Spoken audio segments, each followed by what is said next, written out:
우리 신약 성경에서 가장 많이 인용된 구약 책은 무슨 책일까요? 신명기입니다. 약 80회 정도 신약의 신명기가 인용되었습니다. 우리 예수님께서도 신명기를 굉장히 사랑하시고 자주 인용하신 것을 볼 수 있습니다. 예를 들면은 마귀의 유혹을 대적할 때 신명기 말씀을 무기로 사용하셨습니다. 기록되었으되 사람이 떡으로만 살 것이 아니요 하나님의 입에서 나오는 모든 말씀으로 살 것이니라. 기록되었으되 주 너의 하나님을 시험하지 말라. 기록되었으되 주 너의 하나님께만 경배하고 예배하라. 기록되었으되 다 신명기 말씀을 무기로 사용하셨습니다. 모세는 이 신명기 쓰는 것을 마치고 나면은 하나님께서 자기를 하늘로 데리고 가실 것을 잘 알고 있었습니다. 그래서 이 신명기에 자기의 남은 모든 것을 쏟아붓고 있는 것입니다. 이제 가나안 입성을 앞에 두고 지난 40년을 해고하는 것으로부터 시작됩니다. 그래서 여러분 혹시 제목을 주의 깊게 보셨으면은 계속 반복되는 단어가 월요일도 해고였습니다. 그리고 어제도 해고, 오늘도 해고입니다. 우리 1절부터 3절까지 한번 읽어보실까요? 1절부터 3절까지 시작. 우리가 방향을 돌려 여호와께서 내게 명령하신 대로 홍해길로 광야에 들어가서 여러 날 동안 세일산을 두루 다녔더니 여호와께서 내게 말씀하여 이르시되 너희가 이 산을 두루 다닌 지 오래니 돌이켜 북으로 나아가라. 해고를 하고 있습니다. 올바른 해고는 과거를 반성하게 하고 겸손하고 감사한 사람으로 만들어줍니다. 그리고 미래에 대한 소망과 확신을 주고 어떻게 미래를 준비해야 될지 분명한 방향과 목표를 설정해 줍니다. 여기 우리가 읽은 내용 보면은 여러 날 동안 세일산을 두루 다녔다. 이거는 최소한 38년을 이야기하고 있습니다. 그래서 그 밑에 보면은 두루 다닌 지 오래니 이제는 돌이켜 북으로 나아가라. 가나안을 향해서 전진하라는 것입니다. 격려와 소망의 메시지를 주고 있습니다. 이 해고를 통해서 본문 오늘 좀 길은데 하나님께서는 그들을 과거에 어떻게 인도하셨는지 하나님을 소개하고 있습니다. 과거에 나를 하나님이 어떻게 인도하셨는지를 해고하는 것은 굉장히 중요합니다. 왜냐하면 동일한 하나님께서 지금도 그렇게 인도하실 것이고 앞으로 미래에도 그렇게 인도하실 것이기 때문입니다. 이 해고를 통해서 어떤 하나님인지는 역시 오늘도 우리에게 그대로 적용될 것입니다. 이 본문을 통해서 한 3가지 정도 하나님은 어떤 하나님이신지 함께 묵상하며 은혜를 나누기를 원합니다. 첫째는 하나님은 징벌 중에도 은혜를 베푸시며 진노 중에도 축복하는 하나님이십니다. 믿습니까? 진노 중에도 축복하는 하나님이시라면은 우리가 말 잘 듣고 순종할 때는 얼마나 더 큰 축복을 하시는 하나님이겠습니까? 하나님의 축복 안에는 진노가 없습니다. 그런데 진노 안에는 그럼에도 불구하고 축복이 있다는 것입니다. 우리 14절, 15절 함께 읽어보겠습니다. 14절, 15절 시작. 가데스 바네에서 떠나 세레시네를 건너기까지 38년 동안이라. 이때에는 이 시대의 모든 군인들이 여호와께서 그들에게 맹세하신 대로 진영 중에서 다 멸망하였나니 여호와께서 손으로 그들을 치사 진영 중에서 멸하신 고로 마침내는 다 멸망되었느니라.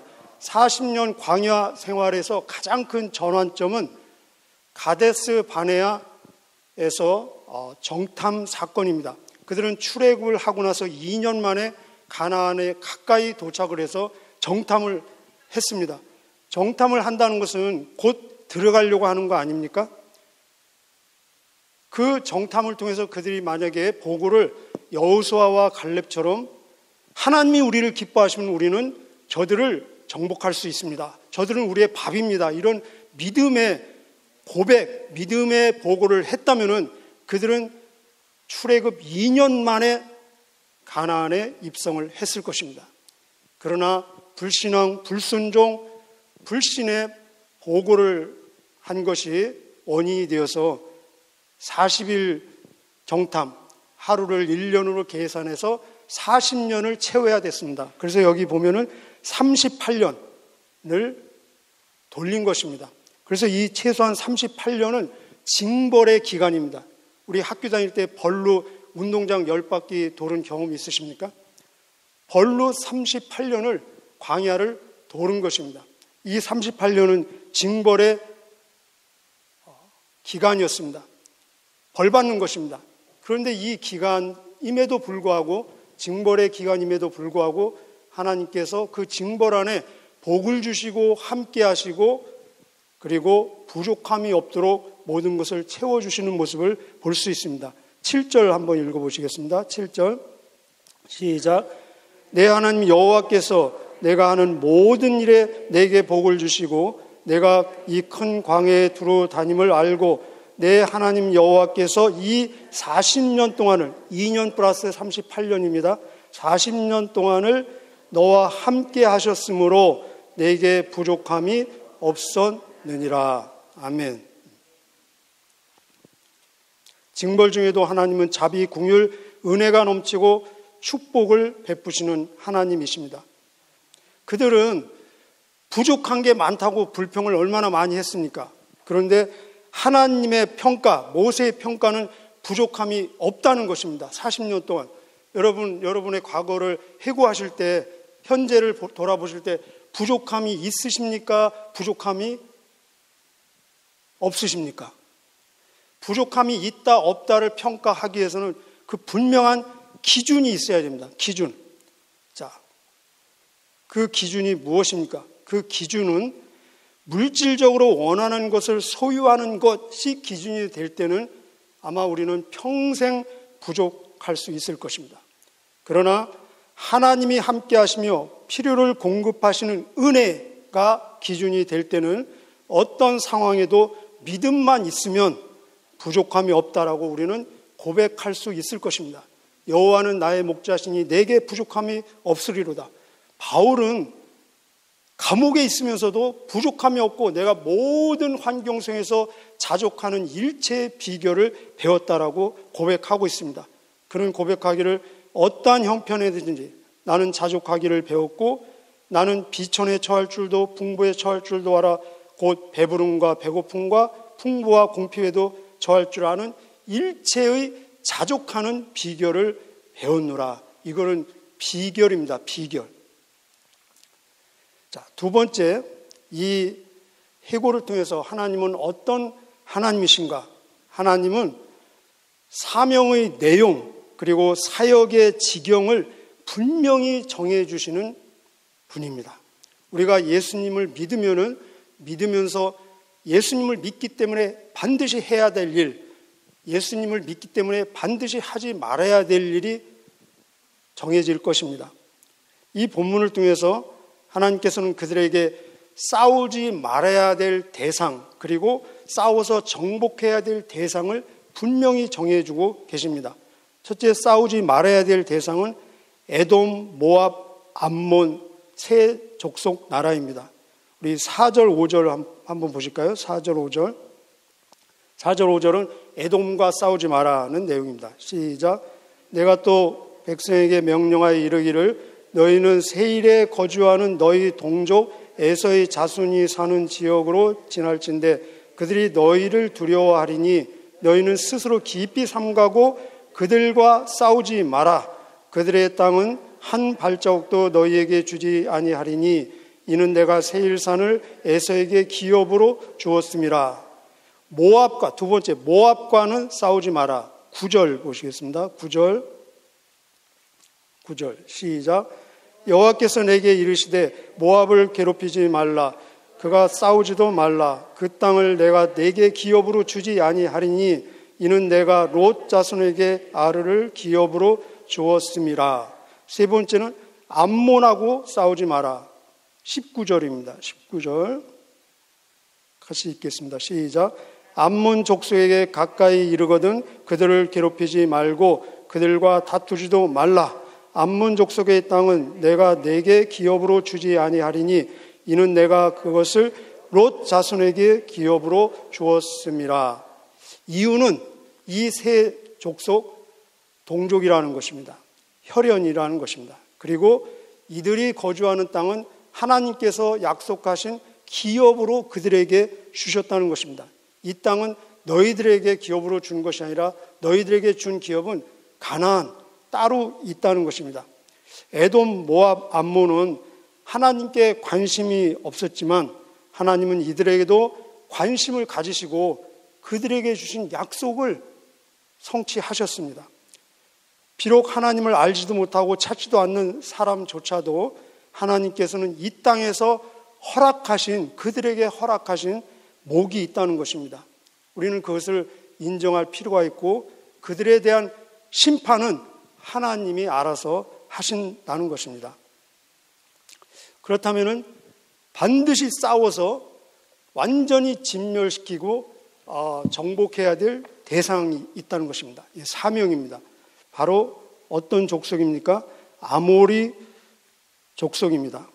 우리 24절 한번 보시겠습니다. 24절 같이 읽겠습니다. 시작. 너희는 일어나 행진하여 아르논 골짜기를 건너라. 내가 헤스본 왕 아모리 사람 시혼과 그의 땅을 내 손에 넘겼은즉 이제 더불어 싸워서 그 땅을 차지하라. 아멘. 30절 이하 끝까지는 아모리 족속을 완전히 진멸시키는 그런 내용입니다. 그것은 각자 나중에 읽어보기로 하고요. 이 아모리 족속을 진멸시키겠다는 이들을 통해서 이스라엘 백성을 통해서 진멸시키겠다는 약속은 이미 약 500년 전에 아브라함에게 주신 약속입니다. 창세기 15장 16절에 그 당시 아브라함이 이미 가나안 땅에 있었습니다. 그런데 너의 후손 4대째가 되면은 이 땅에 너의 후손이 돌아올 것인데 아직 아모리 족속의 제약이 관영하지 않았기 때문에 그때까지를 기다리고 있다라고 말씀하고 계십니다. 이 아모리와의 전쟁은 가나안 본토 전쟁의 전초전으로서 이 아모리와의 전쟁에서 완전히 대승을 거둔 그 소문이 그 주변 지역 그리고 가나안에 이미 다 퍼지게 되어서 이스라엘 백성을 그들이 두려움과 공포의 대상으로 여겼다는 것입니다. 우리 나중에 보면은 여호수아를 통해서 보면은 그 정탐꾼을 다시 보낼 때 그 기생 라합이 그 정탐꾼을 받아들이면서 뭐라고 고백합니까? 이 땅의 모든 사람들이 당신들 때문에 간담이 완전히 녹았다. 여호와께서 당신들을 통해서 아모리 족속을 완전히 진멸시킨 소문을 우리가 다 들었다. 이렇게 고백하는 것을 볼 수 있습니다. 우리 36절은 두 번째 어떤 하나님이라고 했습니까? 사명을 분명히 해주시고 그리고 사역의 지경을 영역을 분명히 해주시는 하나님이라고 말씀드렸는데 36절 보면은 하나님께서 위임하신 사명을 감당하는 내용입니다. 36절 한번 읽어보실까요? 36절 시작.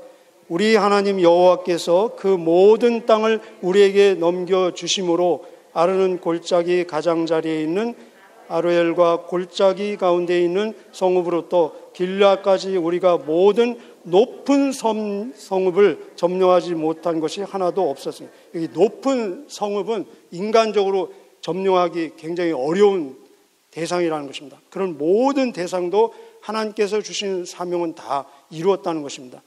그런데 37절은 그러나 하나님께서 금하신 구역은 가까이 가지 않았다라는 것입니다. 하나님께서 하라고 하신 것은 다 하고 하나님께서 하지 말라고 한 것은 하지 않았다는 것입니다. 37절 읽어보겠습니다. 시작.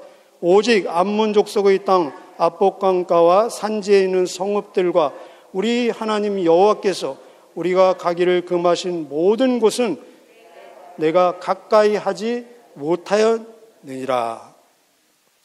사명은 감당하고 금하신 영역을 가까이 하지 않는 모습을 볼 수 있습니다. 그렇습니다. 우리가 주신 사명을 감당하지 않는 것도 잘못이지만 또 위임하지 않은 것을 자기 힘으로 쟁취하려고 애쓰는 것은 그건 헛일입니다. 그리고 잘못입니다. 그래서 로마서 12장 3절 말씀하시기를 마땅히 생각할 그 이상의 생각을 품지 말고 오직 하나님이 각 사람에게 나누어 주신 믿음의 분량대로 지혜롭게 생각하라 라고 말씀하십니다. 오늘 우리 이 시간 기도를 통해서 정말 나에게 주신 내가 꼭 반드시 이 땅에서 이루어야 될 사명이 무엇인가, 그리고 가까이 접근도 하지 말아야 될 영역은 무엇인가, 이 영역이 선명하게 구분이 된다면 사시기 편하겠죠. 갈등이 별로 없겠죠. 그죠? 자, 마지막 세 번째, 하나님은 어떤 하나님이신가? 하나님은 하나님의 일은, 당신의 일은 결국 하나님께서 직접 하시는 것을 볼 수 있습니다. 우리가 아무리 대단하고 거창하게 쓰임받는 것처럼 보인다 해도 우리는 하나님의 도구입니다. 하나님이 직접 하십니다. 우리 24절에 어떤 단어가 있냐면은 거기에 밑줄을 그어놨으면 좋겠습니다. 아까 읽었는데 24절 두 번째 줄에 그의 땅을 내 손에 넘겼은즉, 누가요? 하나님이. 아멘. 자, 그 다음에 내 손에 넘겼은즉, 하나님이 다 이기게 하신 것입니다. 하나님이 하신 것입니다. 36절에 우리 하나님 여호와께서 그 모든 땅을 우리에게 넘겨주시매, 여기까지만. 하나님의 일은 하나님이 하신다는 것입니다. 자, 여기 보면은 아까 징벌로 그 1세대 다 죽지 않았습니까? 그들을 어떻게 뭐라고 표현하냐면은 군인이라고 표현하고 있습니다. 14절. 좀 페이지가 왔다 갔다 해서 조금 죄송스럽습니다. 자, 14절에 보면은 두 번째 줄에 그 시대의 모든 군인이라는 단어 있죠. 그죠? 그 다음에 16절 모든 군인이 사망하여 백성 중에서 멸망한 후에, 이 모든 군인은 1세대를 얘기하고 있습니다. 38년 동안 돌리면서 다 죽었습니다. 이 1세대는 인간적으로 볼 때는 완전히 준비된 인력입니다. 그들은 어떤 사람들입니까? 애굽의 모든 노역을 다 경험을 했습니다. 그리고 출애굽할 때 그 엄청난 사건들 있지 않았습니까? 막 10가지 재앙도 있었고 유월절 사건도 있었고 홍해를 건너고 나중에 조금 오다가 아말렉 군대를 완전히 진멸시키고, 이런 모든 경험을 했습니다. 풍부한 경험이 있고 간증도 있습니다. 그리고 훈련도 받았습니다. 지식도 있습니다. 다 준비가 되어 있습니다. 그럼에도 불구하고 하나님께서는 그들을 사용하지 않는 모습을 볼 수 있습니다. 2세대를 지금 통해서 다시 시작하시는 하나님, 2세대는 1세대에 비해서 아무 준비가 되어 있지 않습니다. 1세대가 경험했던 그 풍부한 경험, 또 훈련, 지식 아무것도 없습니다. 그냥 광야에서 태어나가지고 걸은 것밖에 없습니다. 그럼에도 불구하고 하나님은 이들을 사용하신다는 것입니다. 우리가 이 세상에서 어떤 지식, 경험, 간증 그 무엇도 하나님을 향한 철저한 신뢰, 신앙, 의존을 대신할 수 없다는 것입니다. 하나님은 어차피 당신의 일을 하나님 친히 하시기 때문에 하나님께서는 하나님을 철저히 의뢰하고 신뢰하고 순종하는 자를 사용하셔서 하나님의 위대한 일을 이루어 가신다는 것입니다. 우리 데살로니가전서 5장 23절 24절에 그런 말씀이 있습니다. 평강의 하나님이 친히 너희를 온전히 거룩하게 하시고 또 너희의 온 영과 혼과 몸이 우리 주 예수 그리스도께서 강림하실 때 흠없게 보존되기를 원하노라. 너희를 부르시는 하나님은 신실하시니 하나님께서 친히 하시리라, 이루시리라. 다 하나님의 일은 하나님이 직접 하신다는 것입니다. 우리가 할 일은 무엇입니까? 우리가 할 일은 믿음의 주요 온전케 하시는 예수님, 주님에게, 하나님에게 집중하고 신뢰하고 순종하고 그냥 따라가는 것, 이것이 우리가 할 전부의 일이라는 것입니다. 오늘 이 회고를 통해서 우리가 기도하실 때 이 세 가지 다시 기도 제목으로 제가 다시 말씀드리겠습니다. 여호와는 나의 목자시니 정말 부족함이 없다가 나의 심령으로부터 나오는 고백이 됐으면 좋겠습니다. 이 고백이 안 되면 고백이 될 때까지 한번 기도해 보시기를 바랍니다. 두 번째는 사명을 감당하고 허락하지 않으신 것을 내 힘으로 쟁취하려는 어리석음을 범하지 않도록 하나님께서 지혜와 믿음을 주시도록, 그리고 결론적으로는 믿음의 주요 온전케 하시는 주님에게 더 집중하고 더 주님과 동행하는 저의 삶이 될 수 있도록 함께 기도했으면 좋겠습니다. 기도하겠습니다.